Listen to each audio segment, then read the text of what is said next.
Oh, you're so funny. Now my turn.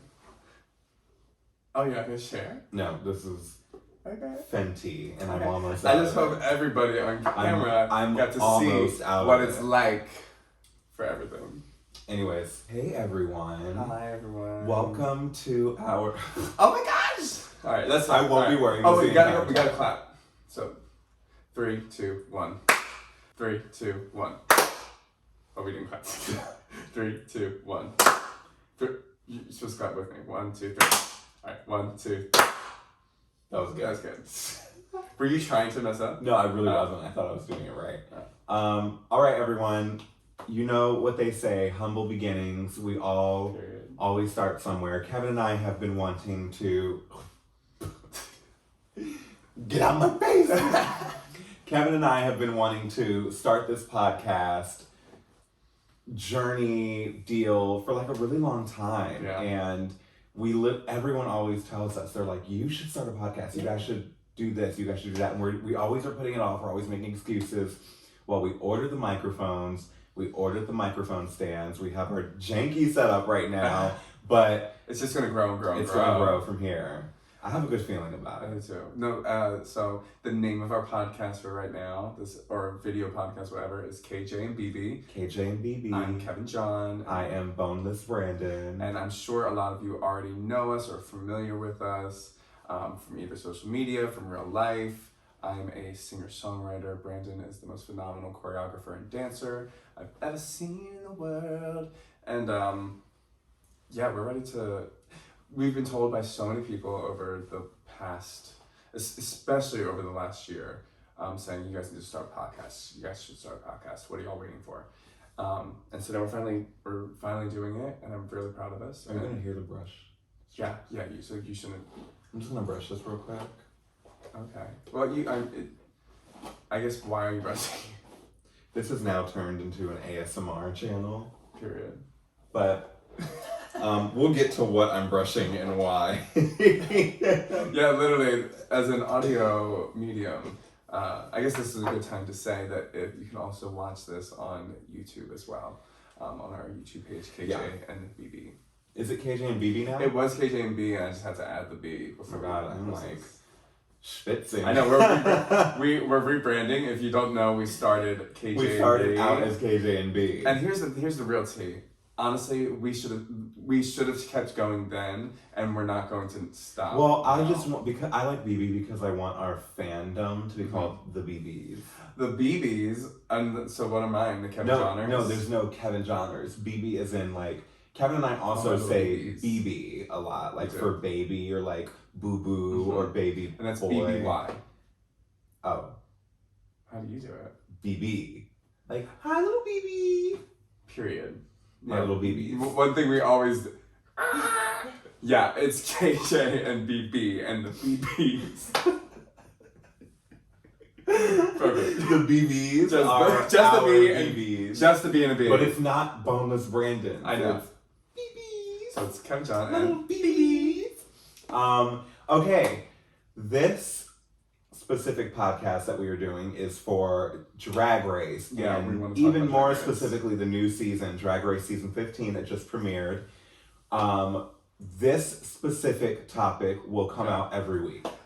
Yeah, especially we want to talk about it right after Drag Race. We wanted to talk about it last night, and we just didn't have everything set up. So now we're like, it's time to talk about it. I have so many thoughts. And that's another thing. If you're listening, this is your first time here, we're going to talk about everything. This isn't going to be like a normal We're going to talk about podcast. everything. And right now, this is literally the first time that we are finally getting behind the mics and doing this. So this ultimately will be our first podcast. But for the sake of Drag Race just came out, we want to hurry and get this out. Our first podcast will actually be our second podcast. Explaining everything that we're going to be doing on this podcast and everything that we could be talking about.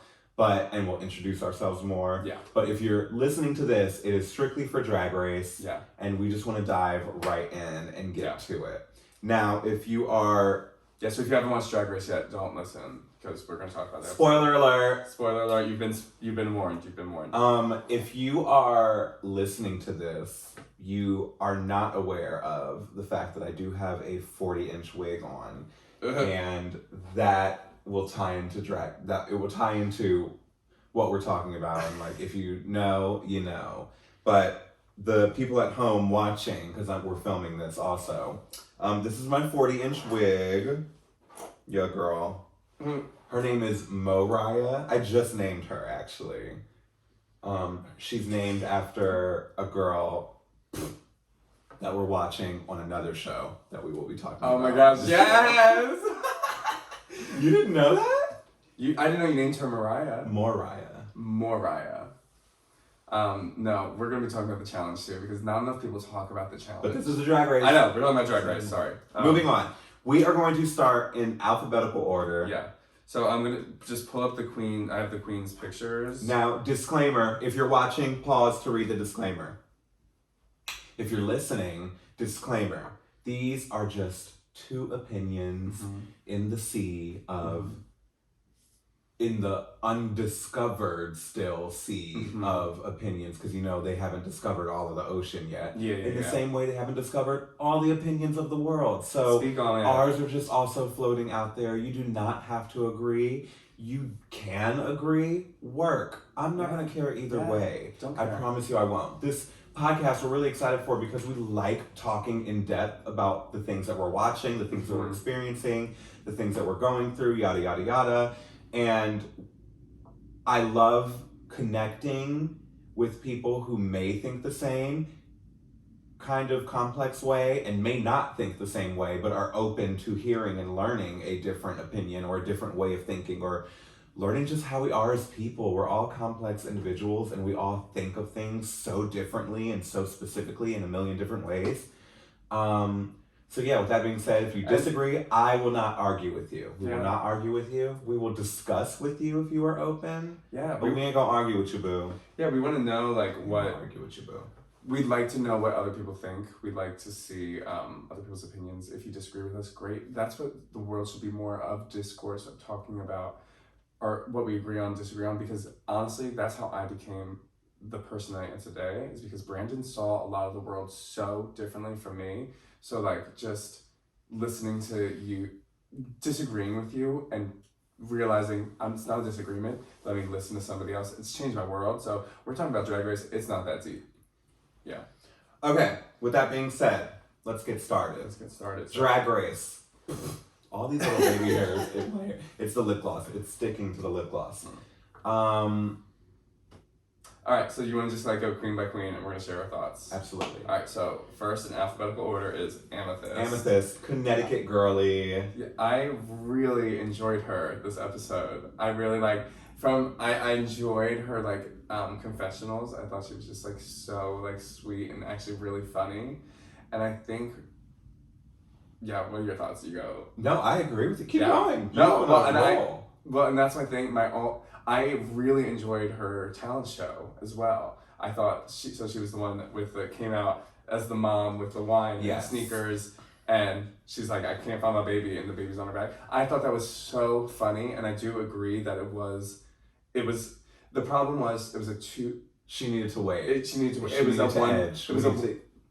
They were right, because they literally said it just, you hit the punchline too early. It was a great 30-second joke, or maybe even 45-second joke, but for the minute 30 that we watched, it just didn't go anywhere. And the crazy thing is, I don't know my own personal self of what I would have done instead, but I think same. I agree with the critique of it needed to be a more drawn out joke. But it was still so camp. The idea, so camp. The idea alone wins. If we're talking about a win or a loss, to me the performance was a win because the idea alone was so camp, was so niche. Yeah. And it that means that someone out there thought of that. Yeah.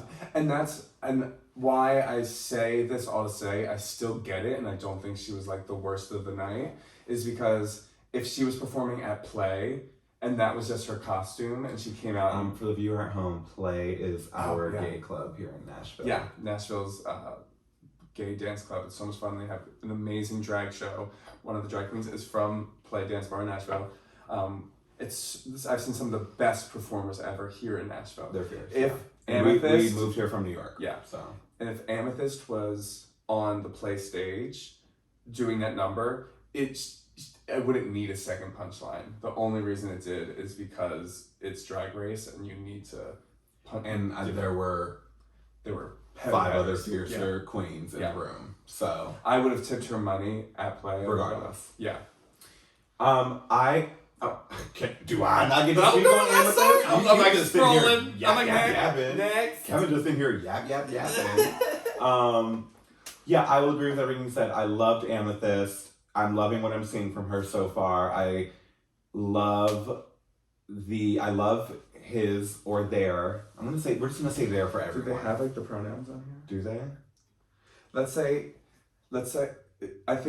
she, because we're referring to the drag performer. None of this is a commentary. What if the drag performer is non-binary? Then we can also use they and the show. I'm just gonna say your say, name. Yeah. I'm gonna say your name. That's period. And period. Amethyst, confessional,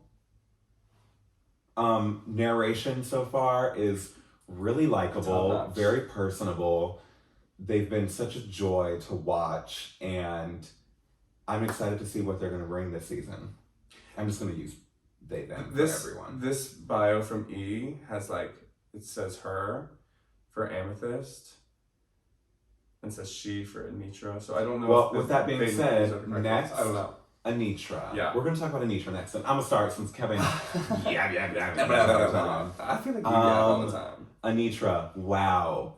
The only thing not the only thing, but the thing that my mind immediately goes to is the obvious, the talent show, the performance, where she was just walking that fucking duck the entire time. And let's be clear, you can't hear... Anitra gets her 10s, honey. Her 10s across the board, because if we're talking about a duck walk, Mama was duck walking. Mama was duck walking. Kevin's getting up to check something. I know. Well, here's the thing. You said you were going to sit back the whole time, and now you're not. Am I leaning in? Yeah, which I think we should lean in. This will be better audio, but I just tested it for you being sitting far back. So I'm just like, girl, I know. It's going to be fine. It's going to be fine. I'm just saying oh my God. I know. I just want it to be fine. Are you focused? Are you focused now? I'm focused, girl. I'm focused. Sorry at home if it's not perfect. It'll be better next time. We all gotta start somewhere.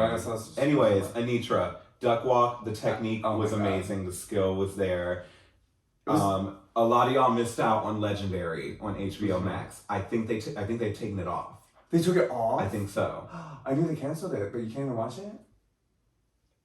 I saw on Twitter that they took it off, and I haven't checked myself, so I need to fact check that. But if you did not watch Legendary on HBO Max, don't speak to no one about anything Vogue related.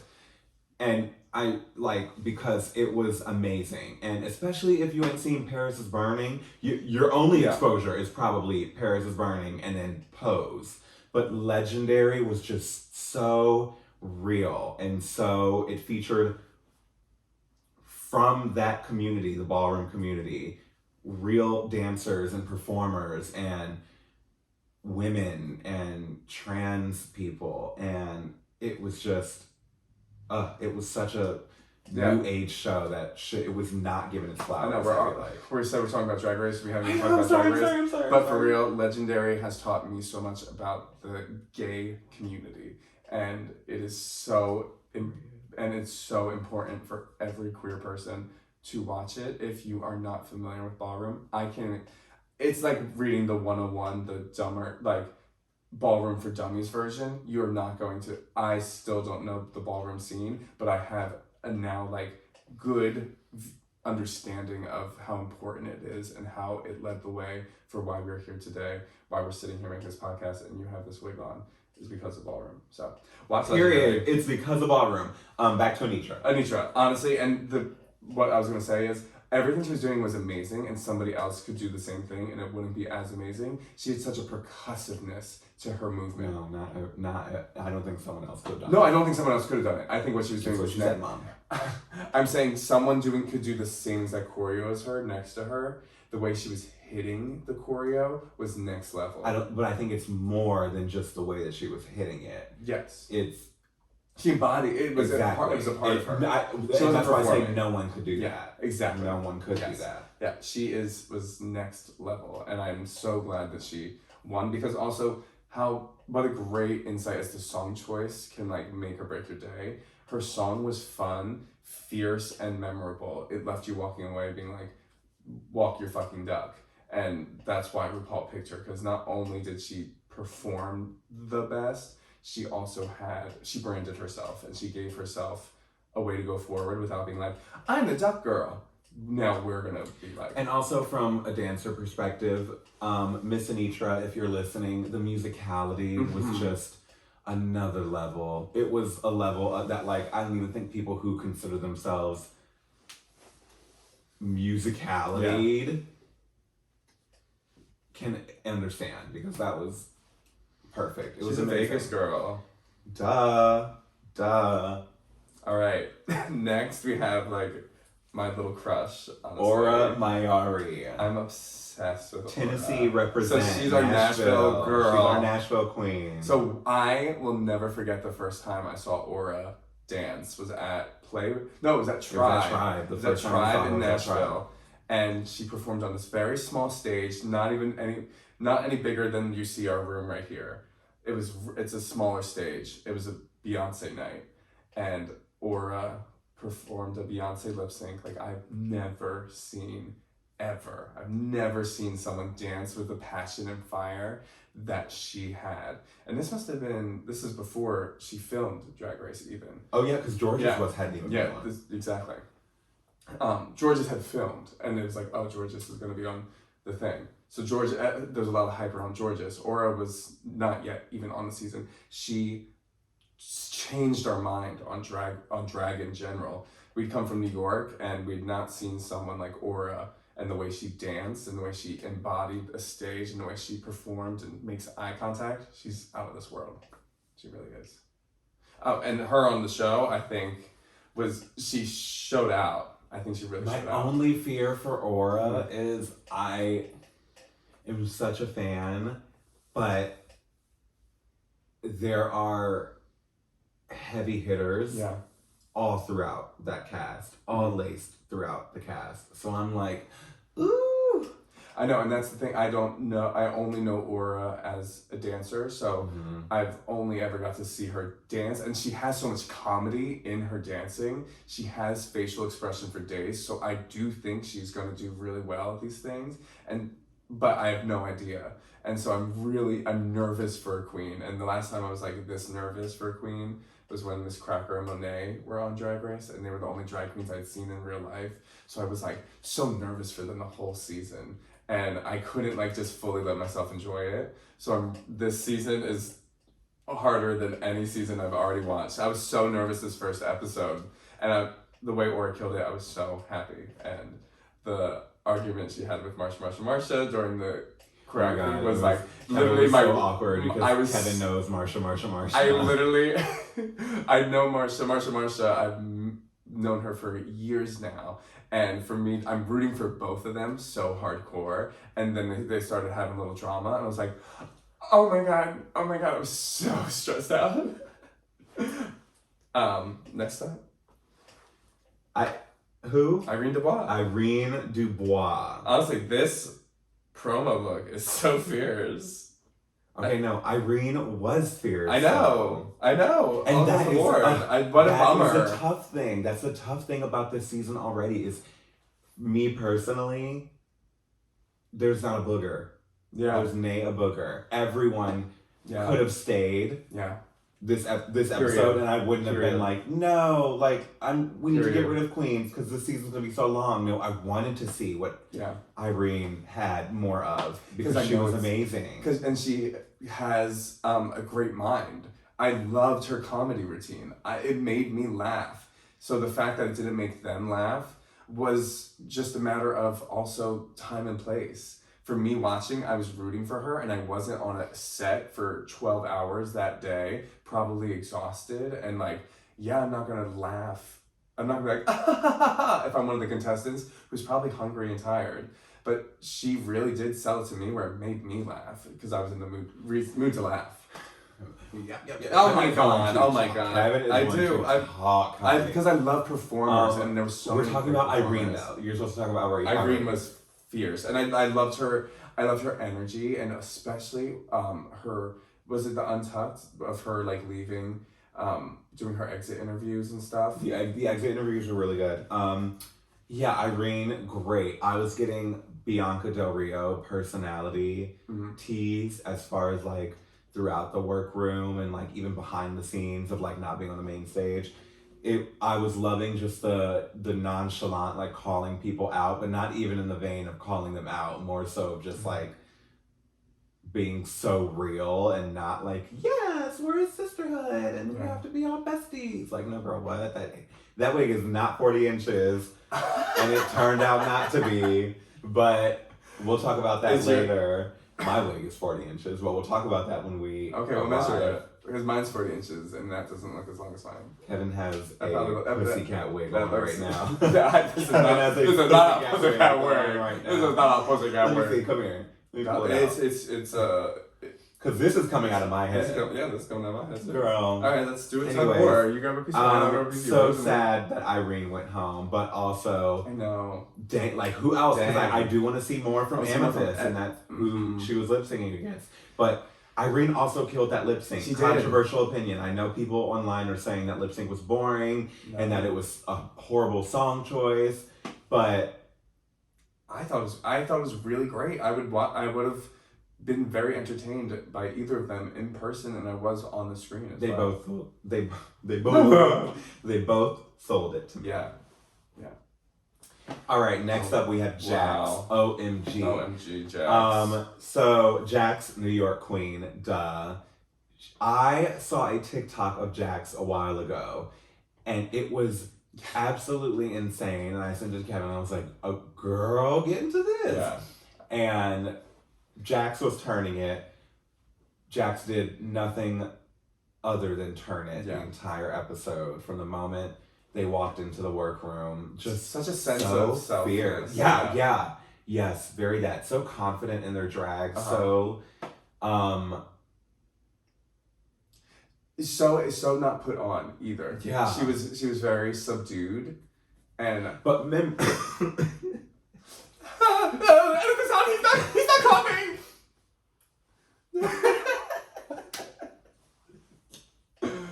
Oh, girl. Well, it's not editing out the podcast. So what were you saying? So there was such a selfness. There was a you said they were subdued. Right? No, I didn't say that. But you can say that. It was not put on. They were just being themselves. Okay. All right. Dang it, we're gonna go back and listen to it, and you're gonna be like, "Oh, I did say subdued." But yeah, pretty subdued. If I honestly. The highlight of Jax obviously is that lip sync, jumping rope with the pigtails. Yeah. The musicality was insane. Once again, we have actual dancers on this season. I'm not talking about no dropping into the splits and doing shenanigans and middle splits and arabesques. These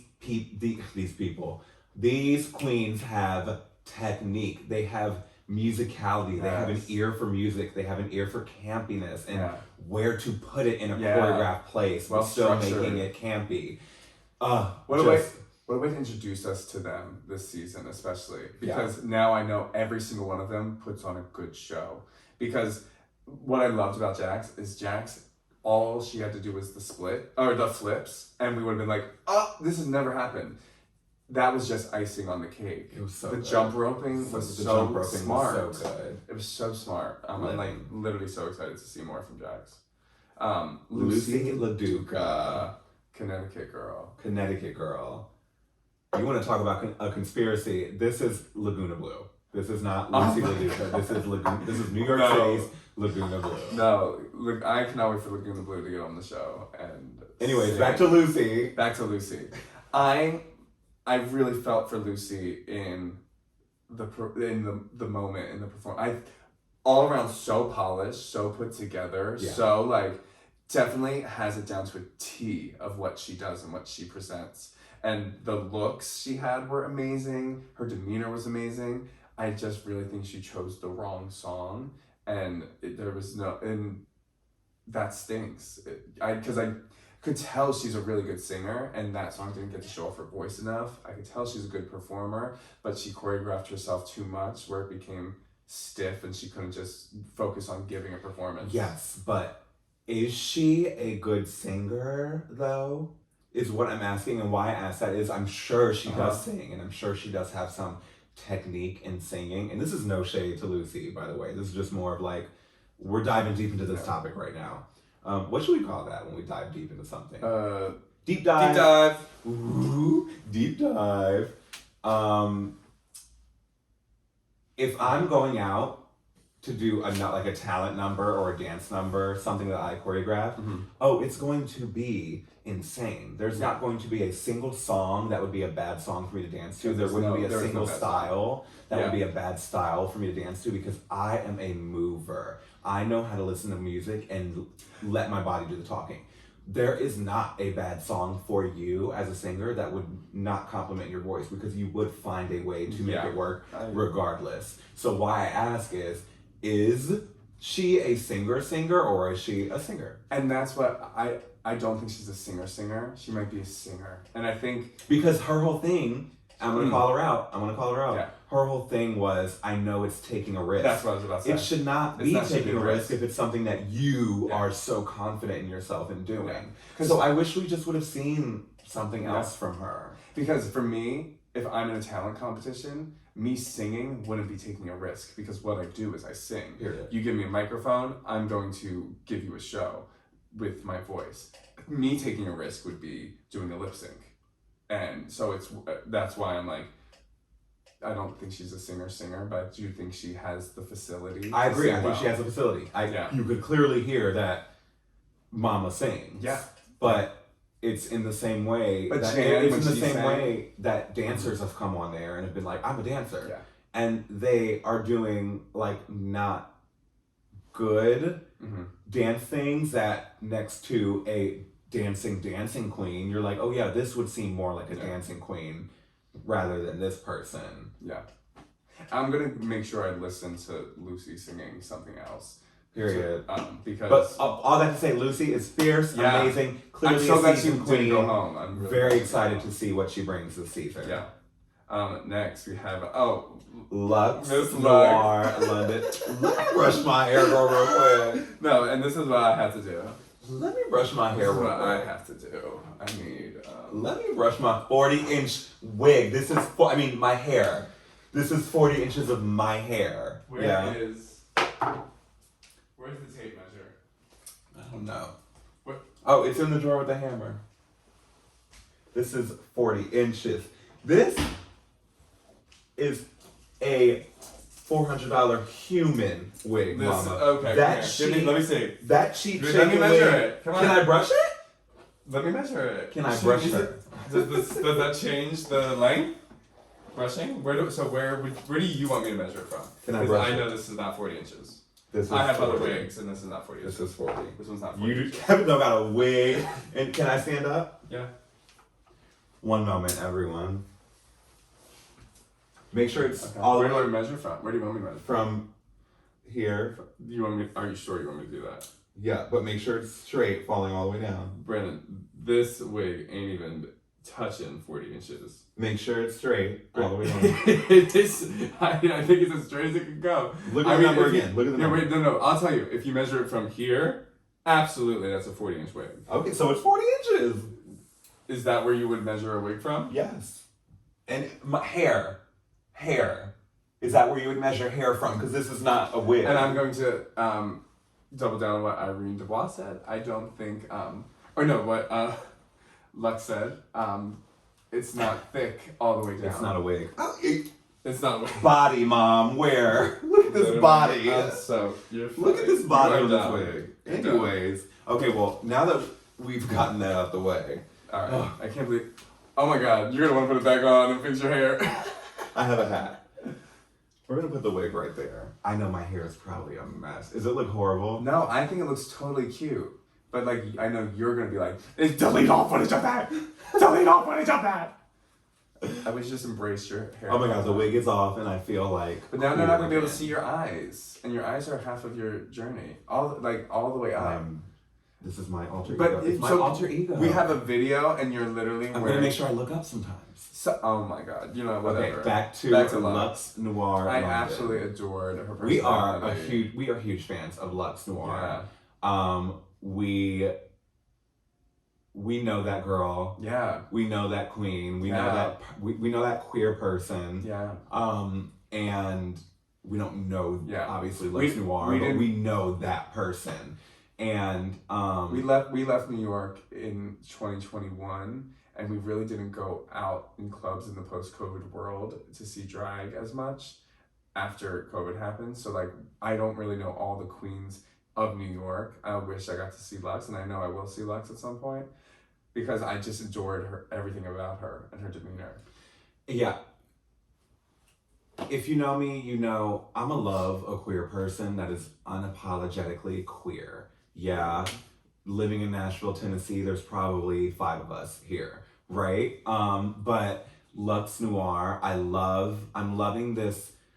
We're going to be talking a lot about narrative and just how times have changed. And I can remember the days when I saw La Ganja Estranja on my TV screen, and how the world, the gay community, reacted to someone like that, and didn't embrace knowing that there were queer people out there like that, because, well, you shouldn't be that queer, you shouldn't be that gay, you shouldn't be that out loud about it. And I know that that's something that we hear enough from non-queer people. So when it was happening to La Ganja, and I was also someone who identified more with a La Ganja type person and character and personality, it bothered me that queer people were, reacting this way to seeing themselves on TV. And just now, look at where we are, where no one has looked at Lux Noir and been like, oh, why are you wearing this big hat, this huge out loud hat, and why are you so like, oh no, why are you so like this? Oh, my wig, my weave, like, you know what I mean? Love her. We're really excited to see what she's gonna bring. Yeah, I adored her. I thought her talent show was great. Yeah. But the wig was not 40 inches. I'm sorry, Mom. Neither is your wig, so there we go. That's my hair. That's my hair. I just cut my hair off. Oh my god. You are dumb. And next we have Malaysia baby girl. Why was I about to say Babylon? Baby doll Fox. Malaysia baby doll Fox. That makes sense. I didn't know her last name was Fox, and now that makes sense why she was wearing something that said Foxy. Yeah. So now that makes sense. Kevin was not paying attention, clearly. I was clearly little. I'm excited. Yeah, I'm excited to see what Malaysia is going to bring. Yeah. Yeah, I think she's I enjoyed her presence in the workroom. I thought she was really entertaining to watch. I thought the talent show was all right. Yeah. I wish she would have gave more energy. For me, that's what it needed, was more committing to the bit of like, I'm this rapping queen. And I feel like there's a lot of people focused on doing choreo that they like planned. And I think a lot, like, even for me as a singer, the more I choreograph exactly what I want to do, I'm not able to fully be in the moment and perform. And I feel like that might have been like where Malaysia was like getting stuck. Yeah, maybe. Because she like had it, there was moments of it that I was like, oh my god, she's so fierce. So I'm excited to see more. I'm excited to see her drag. Yeah. Clearly and she's gorgeous. Clearly a seasoned queen. Yeah. Clearly knows what she's doing. And I can't wait to see how that's going to translate this season. I'm so excited. Oh, my baby. Marsha. Kevin's hometown fave. Well, not hometown. No, not hometown. But, hometown is in we used to live in New York. We used to live in New York. We did Newsies together. And Marsha's boyfriend, Kyle, the 3 of us did Newsies. And I love them. They've been together a little bit longer than we've been together. And they really love each other, and they're just so beautiful. So if you're not following them on social media, make sure you're following everyone on social media. Literally, I was so nervous the entire time for Marcia, and it was the way of like, I'm like, I just want her to do really good. I want her to do really good because I know she's capable of doing really good. I know who she is as a person, and who she is as a person is like an actual sweet angel. And so I want the whole world to see it, and I want so much success for her. And I was just so pleased with every step of her on this episode. Yeah, really, really excited to see more from Marcia. I was super impressed from the very jump of her walking in with the hair over the face and then flipping it, and it being the nose. Very campy for being such a pretty girl. And the talent show was phenomenal. Willow Pill, look at you. Yeah. Getting your flowers. Like, look at the doors that Willow Pill has opened. Yeah. Now you have these queens who do also think like Willow Pill and are like, oh, Willow Pill did this. So like, I'm also going to be camp and like quirky, but like also clever and like on the nose and comedic. Yeah. But like, oh look, I'm a dancer. Look at my tour jete. Like, and shade turns. Like, and it was a phenomenal performance. And honestly, I think she could have won. I know that she did not win because of her runway, but I think it did go up there with Anitra's performance as far as like they could have both been winners for me. And that's because Marcia is the exact top of who she is. She was so clear on who she was across the board. From her looks to her concept to her performance, she was the best of the best. And her dancing, she danced her style incredibly well. So it was so fun to have, like, especially the top three were three different performance styles. You could have picked any one of them to be the winner because they all were the top of what they do. Yeah, that was amazing. I'm so proud of Marcia. All right, next we have Mistress Isabella. Isabel Brooks. Man, my eyesight. Mistress Isabel Brooks. Wow. First, I am. You go. Go ahead. No, you go. No, I went first with Marcia. You go first. Really excited for this queen. Actually, it is. I love big queen representation. So to have Malaysia and Mistress also be these once again seasoned queens who have all of this experience, and it clearly shows, to be so confident in their drag and their personas that they've built. I'm so excited to see what she's going to do in this season. I've loved everything that she's brought into the workroom thus far, with exception to some little shade here and there. I'm not a shady person. I'm gonna tell it like it is, but not in the vein of being shady. But that once again, that's me reaching. That's my own personal gab, and I can't wait. I'm so excited. What was the runway for me was hands down the best runway that night for me. Yeah.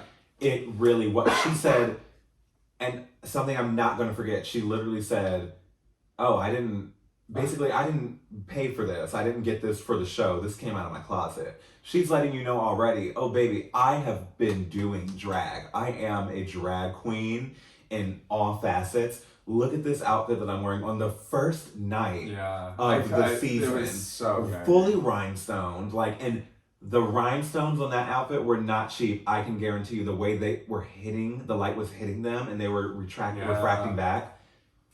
No, Mama's in it. Yeah, I'm excited for her. And I thought her talent show killed it. Yeah, I was like, oh, because what she had was the confidence on her of she does this every other night at least. It's something she does. She whipped this out. It wasn't her first time performing this number. She's done it a million times before. The looks, everything, her personality, I think we need so many different types of people in this world, and I'm glad on this TV show we're getting so many different types of personalities in the workroom, and I'm glad that she brings a different energy than the other girls. I'm really excited. Yeah. Next we have Princess Poppy, who honestly, I honestly keep forgetting how obsessed with her I am. Obsessed with Princess. I thought her workroom entrance was just, I remember being like, oh, I like her. Her confessionals, always made me be like, oh, she's funny. And then her talent show, I thought was like, it is what I was saying with like Amethyst. Amethyst needed a place to grow in the way that Princess Poppy's did, because hers was like funny throughout the whole thing, and she was just so committed to the bit that she was doing. Oh my god, she was so committed, and that made it absolutely top of the notch entertaining to be sitting there watching, because you wouldn't have expected it, first of all. Yeah. You don't, I feel like the viewer did not know what to expect from Princess Poppy at all. Even in his confessional, he's very confident in who he is. You would assume, if we're making assumptions off of a person when we first look at them, my personal assumption would have been that this person is going to be quieter. Yeah. They're going to be not as outspoken. And there we go. That is my fault as a human in society, because this person was very outspoken, very confident in their personality, they know who they are. And I'm excited. Well, and what a beautiful also metaphor of her talent competition to introduce us to who she is. She played the girl who everyone thinks she is from like looking at her. And then the little thing her puppet sticking out of her arm shows us I'm so much more than that. There's so much more to me. And I thought that was a great who am I? Across the board, I was like, I'm here for her. Next, you go Robin. first. Robin Fierce. I was literally going to say Robin Fierce, but I was like, no, that's not it. I know. I should just trust my gut. I'm like reading it. Robin Fierce, the entrance look, amazing. This is another Connecticut girl. The reality is, season 15, episode 1, all of these girls, all of them, truly impressed me from the moment they walked into the workroom. My attention was grabbed by every single entrance, and I wanted to continue learning more and seeing them more. I feel like Robin was really not shown much. Sorry, I'm slamming down my... And Kevin doesn't like when I slam down my... He can do it on the ASMR. 50 lip gloss ASMR. No. Yeah, they didn't really show her much other than the little, oh, you're dating, you used to mess around with Amethyst. Yes. So, I don't really have much to say about Robin Fierce other than her entrance look, and I can't say her talent show was a favorite for me by any means, but it wasn't bad. I just think when I'm looking at the ones that really stood out, hers was not one of them. Yeah. For me. So, but based off the entrance look, I'm excited to see what Mama's gonna bring. Yeah, I think she's and I want to get more screen time of her. Yeah. Because what I did get to see of her, she has a stoicness about her. Yeah, I think it's really cool. So I hope we get a lot more of her. Yeah, give me more screen time of Robin. Oh my goodness. Selena S. Titties. I was obsessed with her from like the moment she walked in. I was like, oh, this is my winner. Yeah. Yeah, no, like just like a buttload of personality and just like such a clear confidence of knowing who she is. Mm-hmm. I live for her. I thought she was amazing. And I thought her talent show started off with a seriousness that I didn't expect. And so it was a great way for a Who Am I to like show the pancake flip of who you are in contrast to who you have the capability of portraying. Yeah, I can't say I really remember her talent show, but I remember liking it at the end of it. So I think if I remember liking it and not thinking badly of it, it must have been good. Yeah. I just can't remember it as one of my like tops. Mm-hmm. I'm excited to see this queen. I'm excited to be getting this like Latina, like chola drag queen persona, because we don't really see that. We usually get the Puerto Rican, drag queen who is very exotic and not so much Americanized, if that makes sense. Yeah. So I'm excited to see this Americanized quote version of like the chola living on the West Coast and like from Compton or wherever this persona would be from. Yeah. Because I know she is from Los Angeles, but the persona that she's presenting, we know that girl. Yeah. I went to school with that girl. I'm from Peoria, Arizona, and I went to Peoria High School, and I went to school with the hot chip eating girl that, is on the TikToks and like wears the long nails, and So yeah, I'm excited to see. I'm really excited. I think there's literally, what makes me so excited is because I can't think of a contestant on Drag Race that embodies what she showed us just in this first episode. Mm-hmm. So that's what I'm excited. What I like about this season of Drag Race is we're seeing every single person represents a different type of gay person in this community, queer person in this community. My only thing that I will say is I hope we don't see her go into a shell, because she's now around other queens like her, who she probably thought, oh no, I thought I was the one. Yeah, which she is. We all. But now, once again, you're in this situation where you're seeing, oh, there are 5 other queens who are also really loud and really like confident and like will insert themselves into any conversation without a problem, and it could be a situation where, but the general consensus is everyone is taking to them more than they are my loud. And that can make someone recluse into this shell of, well, then I'll just tone it down. And I hope she doesn't. I hope she doesn't either. When she was the first one and she was so toned up, and I do see what you're saying. Like, I think that probably might have came into effect for her. So that's such an interesting take. But we'll see. We'll see. I really loved her. Next, Sasha Colby. Mother. Literally. Mother. What a gag. Also, like, we never talked about Ornacia.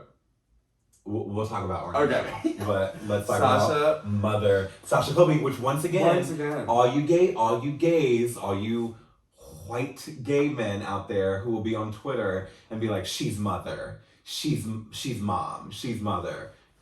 Go watch anything ballroom. Yeah. Y'all be saying Mother and y'all don't even know the, like, you're just like, oh, it's the cool thing to say now because that's what gay people are saying, Mother. Yeah. Anyways, Sasha is Mother. Well, but it is. I just found chapstick in my pocket. Oh, I could use some of that. You have lip gloss on. We can share. I also need chapstick though. And a mask. Give me some chapstick. Don't ruin our perfectly cute little setup by adding more props. You're just making it harder for yourself if you edit at all. Because things will be moved around. But that's prop master over there, Brandon. Can things not be moved around? Well, if you're trying to make it seem like it's all long form. I don't know. I'm just saying, this is our first time doing a video and a podcast that people can Anyways, listen and watch. Sasha Colby. That's the thing. Carrie Colby's mom. Her entrance look was incredible. Oh my god, yeah. And just what a great way to introduce us to who she is. She had that aura about her that was just like, I could tell she is not just a performance legend, but her personhood is such a legend because it radiated off of everybody. And it was amazing to watch her get to dance on the show, and I know they're gonna put her in the bottom a bunch of times to give us some amazing lip syncs. I kind of hope they do because I want to see her dance. Well, and every I think that's the what the takeaway should also be from this, and you just saying yourself. I only see on Twitter and like on TikTok, all these gays and queer people who have only just discovered Sasha Colby because of who Carrie Colby was last season, and then like are realizing, oh, she's a big deal. Like everyone thinks highly of her. She's a big deal. And it is because not only of her amazing performing, but because of just what she represents in the community as well, and what she has represented, or not represented, what she has represented for the trans community especially. So it's more than just, this is my favorite performance of Sasha Colby. No, it's just her whole persona as a whole, or just all together. So I'm really excited to see what she'll be on this season. I hope the hype does not affect her editorial on this season. I hope that it's not just because it's Sasha Colby that she disappointed us, or it was a disappointing, not she disappointed us, but it was a disappointing performance, or she fell short somewhere.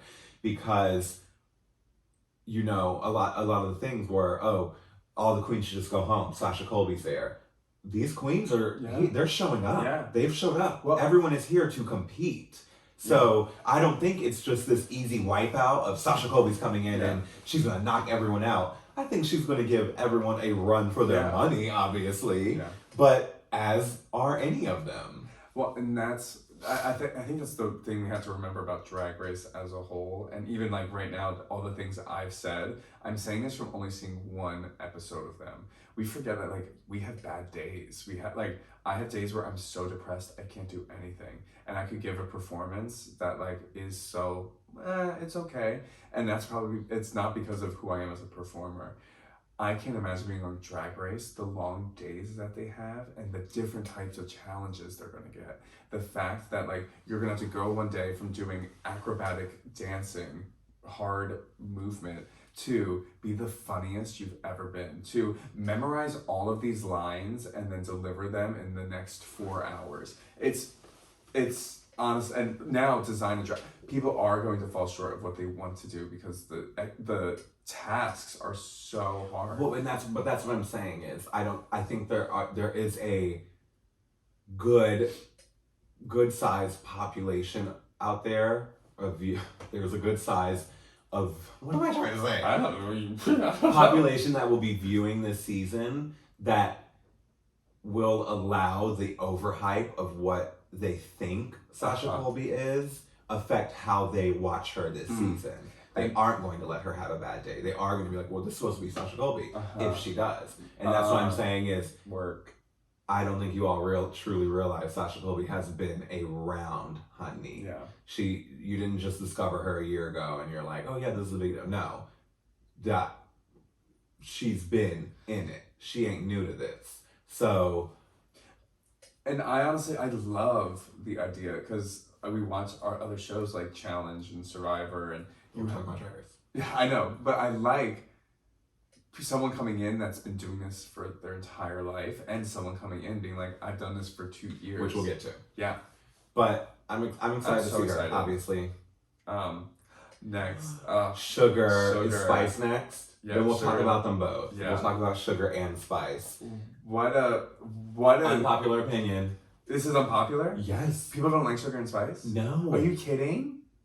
I think it's I think it's pretty divided, actually. Really? Yes. Oh my god. And I don't think it should be. No, I love everything about that. No, because that is, and how fitting this is after Sasha. That's what I'm saying is people are allowing themselves to have this viewpoint of the show of, well, only season queens should be on here. People who are working all the time. And like that's why I said what I said about Lux Noir, because I think people have even been like, oh, these baby queens. Like, and God, it'd be wrong to not see, like, if the responsibility of Drag Race is to introduce stars into our midst and into our orbits, then it should be all stars from all different levels of the board. Like, because I'm like me right now, I know I'm a star and I want the world to be introduced to me, and I wish it would have happened when I was 21 years old. And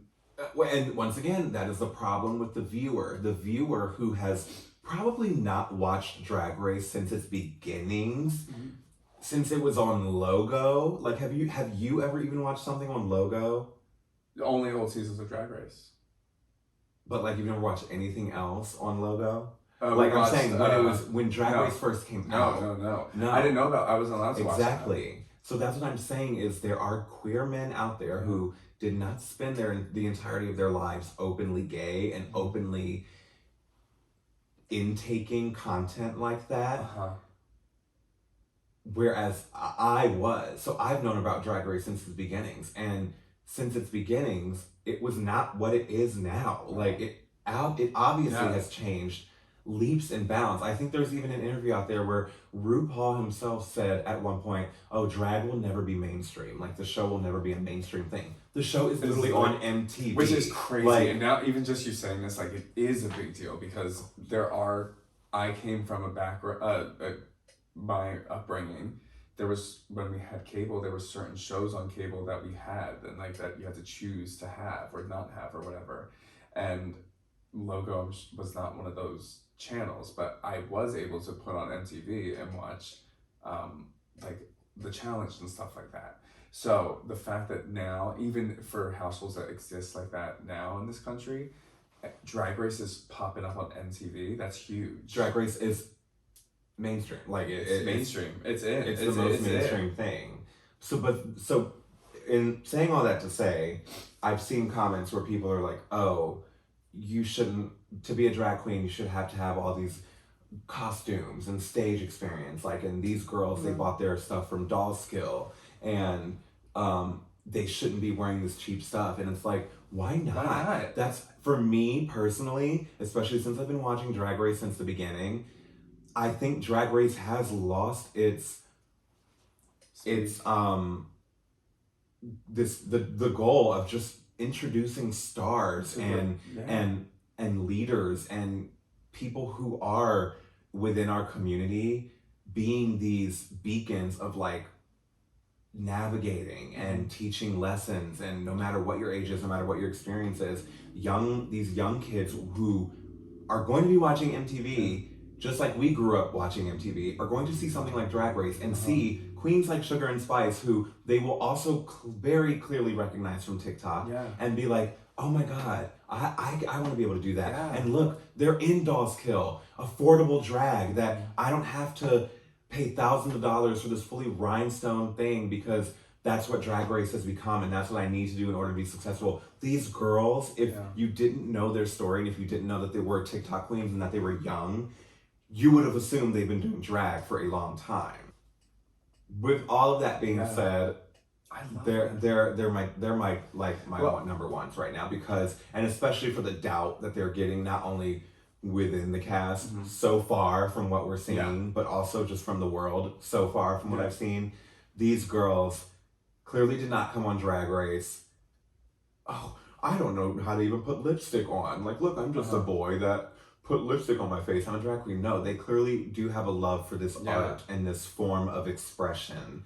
And regardless of whatever level we think it should or should not be at, then teach them. Yeah. In the same way, Kevin did not grow up exposed to gay people. I didn't look at Kevin and go, well, how do you not know this about, queer life or queer culture? Or how do you not know this about ballroom culture? How do you not know this? No, instead I introduced him to things and I taught him things that I learned from queer people that taught me. So as it translates to drag, take these girls under your wing who, they have never been around a drag queen maybe, and they have never been around a working drag queen and seen what it's like to be a working drag queen. Take them under your wing and show them, oh, this is what it can be for you. Yeah. You don't have to lip sync in clubs if you don't want to. Clearly, they have been successful at being drag queens. So like, and they've made a living doing drag, even though it doesn't look in the same vein of the living that Mistress has made a living. Times have changed. But I know Sugar and Spice are probably making a thriving income off of social media. So there's not their fault. You cannot blame them for the world that they grew up in. Yeah. They grew up in the world of social media and technology. We did not grow up in the world of social media and technology. It was something that was introduced to us throughout our life. And another thing, and I know I'm speaking so much, but like, we don't talk enough. I would never comment on the girl. Bye. We don't talk enough about the takeover and the cultural shift that is TikTok and how it has become the new LinkedIn. It has become your new resume. It has become this thing that is so easily accessible by everyone else in the world. Yeah, it's gonna start meshing into your favorite things, into your favorite shows, into anything that you watch or listen to or draw. Like, it's social media, TikTok, all these things have integrated themselves so deeply into these things that you have no choice but to accept that, there's going to be a bunch of social media queens on this season. Yeah. Hello, Throwback Thursday to when Ariel Versace was like the Instagram queen. And, I'm Instagram famous. And like now, well, that's not really... Well, and I think that's the difference, and what is so cool about TikTok in particular. Instagram famous was, oh, you look pretty in photos, or you're photogenic, or you look nice. because that's what Instagram was. Instagram was a place for photos. So if you looked pretty, you looked nice, you could get ahead on Instagram. TikTok is not that. TikTok, the most important part of a TikTok is personality. Yes, you do have people that make it big on TikTok because they're beautiful or they're photogenic or whatever. But the ones that you know, the people that you're like, oh, I love this person on TikTok, it's because of their personality that you follow them. So Sugar and Spice have built a following because of how beautiful they are, but also because of their personalities. These kids have personality. Yeah, and I thought shined and through. They know how to reach to an audience and get them to like them. I understood exactly who they were immediately. And they know. And what I loved about who they are is it is an extension of who they are. Sugar and Spice, the drag persona for them, is an extension of their being. And that's what I love. They weren't like, we pretend we're these twins that do these things. No, it's clear that that's a part of who they are in everyday life, that their connection with each other is not Which I think is even better, because if drag is nothing but your persona, it's what you know do because that's what you want to pretend you are. The Sugar and Spice were saying, yeah, these are our personas, but it's because we want to be these like dolled versions of ourselves. Like they are still themselves out of drag. And justice for James Manfield, because she did not get the flowers that she deserved on her season. Everyone immediately were like, well, is this even you? Is this even your real self? And it's like, no, she's clearly a persona because her drag, that's what her drag is. But the disconnect was no one was allowing that to exist. They were immediately shutting her off, and that made her recluse and draw back and not be as confident as she came in doing. So James Mansfield,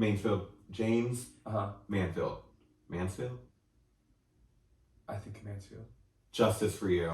Well, and that I give you your flowers. Grab the flowers, Brandon. That's what I loved about Sugar and Spice and that's the interesting thing, and why Drag Race has to be the hardest thing ever, because you're competing on a show as your persona for some of these people, and then a lot of the show takes place when you're not in drag. So if drag, your persona, is when you're only have your wig on, then it would be unauthentic for you to be that way with your drag off. So why I think Sugar and Spice just translated really well is it's just so clear that they are just being a doll version of their self. And a doll version. Miss Vanjie, when she was in drag, would be a doll version of herself. Yeah. But Miss Vanjie in drag was Miss Vanjie out of drag. Yeah. Like, they were the same exact person. Exactly. And I love and there's room for every version of it. But Drag Race has to be the hardest place to do it. And there's one thing I wanted to say that you talked when you were talking forever, and I never cut you off because I would never cut you off. That's not who I am. You were talking about coming in looking like a star, and I think that's what I'm excited for this season of Drag Race with some of these younger queens, because I know Marsha, taught herself how to sew, and she learned how to sew, and she makes all of her looks. That deserves recognition. That deserves praise, because I know Marsha didn't come onto this show spending hundreds of thousands of dollars to wear the best costumes. I feel like the fandom puts such an emphasis on someone on a regular season now looking like an all-star winner. And I think All-Stars should be a different thing. We should be getting these bigger looks on All-Stars. I really feel like regular Drag Race should be an insight as to what can you make without spending all your money? What do you already have? What can you... And if you have a problem with that, if you think, no, these queens would be showing up in designer looks and rhinestone looks, then you need to be out there protesting for the prize money to be $1 million. Yeah. Because you should not be, it's $200,000 now. You should not be fine with a drag queen winning $200,000 if you think drag should be them investing hundreds of thousands of dollars into it, when you know it's a job that doesn't even pay that well. Yeah. Dependent on your, level of city or town or wherever you may be doing drag. And so much of every show business industry is connections. And if you are a young 21, 22-year-old queen, your network is still smaller than someone who's been in the industry for 12, 14 years. So there's some people might not have to dish out all this money, but it's because I've worked with this designer before. They're going to give me a deal because I'm doing the show. If I'm a 21-year-old who's been doing drag in a smaller city, I might not know any designers who can make me a drag race look. And then if I reach out to a designer, they might be like, that'll be $10,000. And no one should have to be paying that kind of money to. Well, and we're not building airplanes at Drag Race. Yeah. We're not building airplanes. We're not building heart defibrillators. We're not, finding the cure to the worst infectious diseases.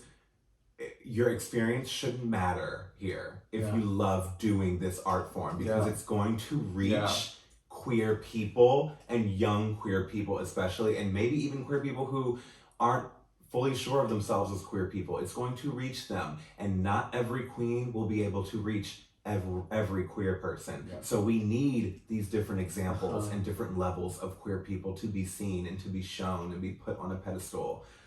Because I just got done working a dance job with non-dancers in it. Yeah. And guess what? They loved performing. They loved being on stage and dancing. That's all that mattered. It doesn't matter that I had years of professional work over them. It doesn't matter that I trained my entire life. Like Candace from Potomac. No, I'm being a little butt right now. But it really doesn't and didn't matter, because they loved doing what they were doing. And I also love doing what I'm doing. Period. That's all that matters.